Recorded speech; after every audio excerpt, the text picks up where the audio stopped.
શ્રી ગણેશાય નમઃ. હર હર મહાદેવ. ભક્તો, નાગપાંચમના વ્રતનો દિવસ. આ દિવસે વ્રત કરનારે પોતાના ઘરની દિવાલ ઉપર બને તો રસોડાની દિવાલ ઉપર નાગદાદાનું ચિત્ર દોરવું, ઘીનો દીવો કરવો, ઘી અને બાજરીના લોટની કોરી કુલેર કરવી, પલાળેલી મગની દાળ, શ્રીફળ એક વખત જમીને આ વ્રત કરવું. બને તો આગલા દિવસે ચણાના લોટનું ટાઢું જમવું, વાર્તા કહેવી અને નાગદાદાની પૂજા કરવી. એક નાનું ગામ હતું. તેમાં એક ડોસી રહે. ડોસીને 7 દીકરા હતા. 6 દીકરા મોટા હતા. તેમની વહુને પિયરમાં ઘણું જ સુખ હતું. પૈસા ટકાની રેલમ છેલમ હતી. 7મા છોકરાની વહુનું પિયર બહુ જ ગરીબ હતું. તેથી તેની સાસુ મેણાટોણા મારે, વાત વાતમાં વાંધા વચકા પાડે અને આમ નાની વહુને બહુ જ દુઃખ આપે. બધાના જમ્યા પછી હેઠું જૂઠું જમવાનું આપે. નાની વહુના બિચારીના દુઃખના દિવસો પસાર થતા હતા. એવામાં નાની વહુને સુખનો દિવસ આવ્યો. નાની વહુ ગર્ભવતી થઈ. એને જેમ જેમ દિવસો પસાર થતા ગયા, નાની વહુને જુદી જુદી વસ્તુઓ ખાવાનું મન થાય. પણ કોણ ખાવા આપે? ઘરમાં બધા તેના દુશ્મન હતા. એક દિવસ ઘરમાં દૂધપાક બનાવ્યો છે. નાની વહુને દૂધપાક ખાવાની ઈચ્છા થઈ આવી. ઘરમાં નાના મોટાએ આનંદથી દૂધપાક ખાધો. પણ નાની વહુની સામે કોઈએ જોયું પણ નહીં. બધાએ દૂધપાક ખાઈ લીધા પછી તેના ભાગે તો વાસણનો ઠઠેરો જ આવ્યો. સાસુએ કહ્યું, ઢીબા માંજી નાખ અને તપેલીમાં બળેલા પોપડા છે તે ખાઈ લેજે. નાની વહુએ બિચારીએ દૂધપાકના બળેલા પોપડા ઉખેડીને એક વાટકામાં ભેગા કર્યા અને પછી વાસણ ધોવા માટે પાણી ભરવા ગઈ. પોપડાનો વાટકો એક રાફડા પાસે મૂકીને પાણીનું બેડું ભરવા આગળ ગઈ. મનમાં એક વિચાર કર્યો કે કામકાજમાંથી પરવારી જ્યાં વાટકો મૂક્યો હતો ત્યાં આવીને તો વાટકો ખાલી હતો. એ રાફડામાં નાગણી રહેતી હતી. તે પણ ગર્ભવતી હતી. તેથી બળેલા પોપડાની સુવાસ આવતા તેને પોપડા ખાઈ જવાની ઈચ્છા થઈ અને બહાર આવી પોપડા ખાઈ ગઈ. નાની વહુએ વાટકો ખાલી જોતા માથું કૂટ્યું અને બોલી, ઘરની બળેલી વનમાં આવી તો વનમાં પણ આગ લાગી. બળ્યું મારું નસીબ જ ફૂટેલું છે. કોને દોષ દઉં? હશે જેણે ખાધું હોય, ભગવાન તેનું પેટ ઠારજો. એવા આશીર્વાદ બોલી. રાફડામાં રહેલી નાગણી નાની વહુના આશીર્વાદ સાંભળતા ખુશ થતા બહાર આવી અને બોલી, બહેન, તારા બળેલા પોપડા હું ખાઈ ગઈ છું, પણ એ તો કહે તારે એવી શું વખા પડી કે અહીંયા લાવીને ખાવા પડે? નાની વહુએ રડતા રડતા નાગણીને પોતાના દુઃખની બધી વાત કહી.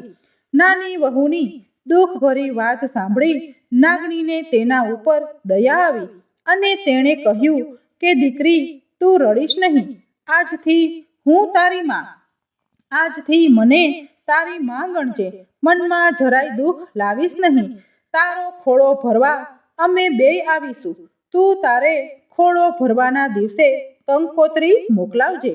નાગણીની વાત સાંભળીને નાની વહુના આનંદનો પાર ન રહ્યો. દિવસો પસાર થવા લાગ્યા. પછી તો ખોળો ભરવાનો દિવસ આવ્યો.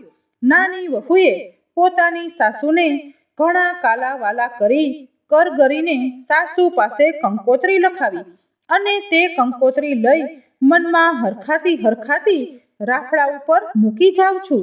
મારી આબરૂ રાખજે. એમ કહીને નાની વહુ તો પાછી પોતાના ઘરે ગઈ છે. ખોળો ભરવાનું મુહૂર્ત આવ્યું ત્યાં તો નાગ અને નાગણી વાજતે ગાજતે વહુને ઘેર આવ્યા છે.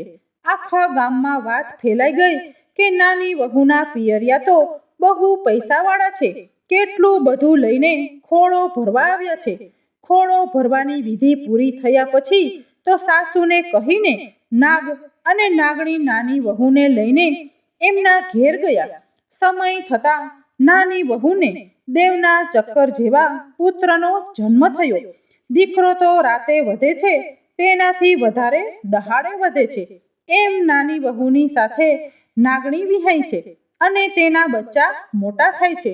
દરરોજ દૂધ ગરમ કરી પછી બાજુમાં ઘંટડી મૂકે છે અને નાની વહુને નાગણી કહે છે, અમે ચારો ચરવા જઈએ છીએ. દૂધ ઠંડુ થાય એટલે આ ઘંટડી વગાડજે. ઘંટડીનો અવાજ સાંભળી તારા ભાઈઓ એટલે કે નાગના બચ્ચા દૂધ પીવા આવશે.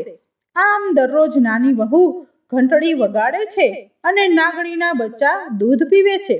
એક દિવસ નાગ નાગણી ચારો ચરવા ગયા હોય છે. દૂધ હજી ગરમ ગરમ છે.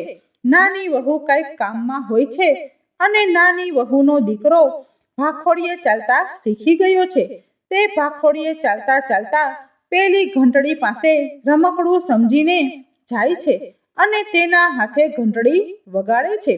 તેથી નાગણીના બચ્ચા વાસણમાં મોઢું નાખે છે તો દાઝી જાય છે અને કોઈનું મોઢું બળે છે, કોઈની પૂંછડી બળી જાય છે અને નાગણી પાછી આવીને જુએ છે તો પોતાના બચ્ચાઓને જોવે છે તો કોઈ ખાડિયા થઈ ગયા છે, કોઈ બાંડિયા થઈ ગયા છે.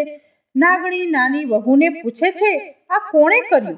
ત્યારે નાની વહુ રડતા રડતા બધી વાત કરે છે.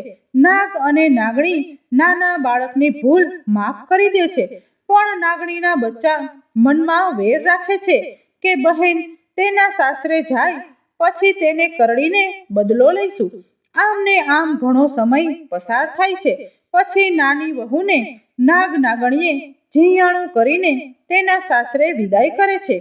ઝીંયાણામાં પુષ્કળ ધન જોઈને નાની વહુના સાસરિયા મોઢામાં આંગળા નાખી ગયા. એવામાં એક દિવસ નાની વહુ પાણી ભરવા ગઈ અને નાગણીના બચ્ચા આવે છે અને નાની વહુની સાસુને પૂછે છે કે બહેન ક્યાં ગઈ છે?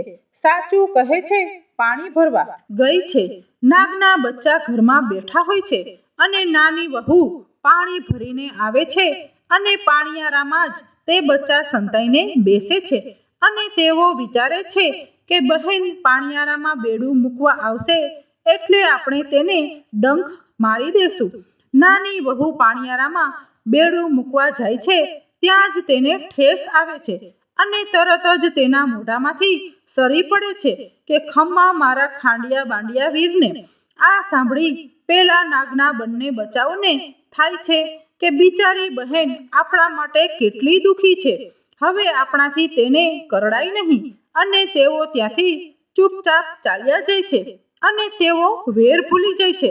સાસરામાં નાની વહુ માનીતી થઈ, તેથી જેઠાણીઓ વગર લાકડે બળવા લાગી. એક દિવસ નાની વહુના છોકરાએ જેઠાણીના દૂધની તાસડી ઢોળી નાખતા જેઠાણીએ છણકો કર્યો, તું તો મોટા ઘરનો છે, તારી માને કહે વાડે ભેંસો બંધાવે. નાની વહુ રડતી રડતી રાફડા પાસે ગઈ. નાગણને મેણાની વાત કરી તો નાગણી બીજા જ દિવસે 7-20 દૂધની ભેંસ મોકલી.